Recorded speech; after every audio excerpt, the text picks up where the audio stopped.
Ababukeli bazwakaliswe imizwa yabo malungana nokuvula kwezikole njengoba zizovula ekuqaleni kukaNhlangulana.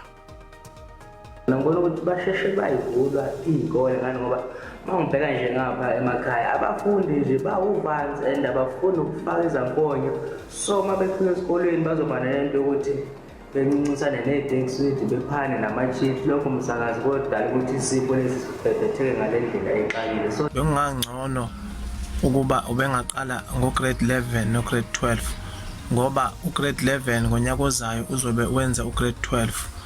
Manje indaba ka-grade 7 no-grade 12 angiboni kwenza umehluko othini.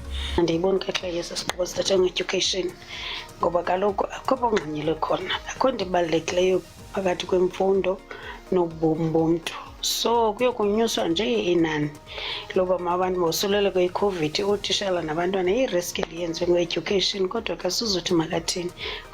Mna andiyiboni kakuhle le nto yabantwana abaka-grade 12 ekuthiwa mababuyele esikolweni ngoba abanye abantwana bebesebenzisa i-transport, nawo kuzawunyanzeleka basebenzise i-public transport. Abanye abazali abakabuyele emisebenzini, abaphangela bazoba nayo le mali yobhatala i-public transport.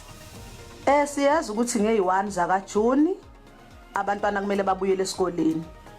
Kodwa manje asazi noma kuzokwenzeka yini lokho ngoba kusasenezikole ezingakayitholi idingo ekufanele ukuthi zibe khona njengoba kuliwa naleli gciwane nje.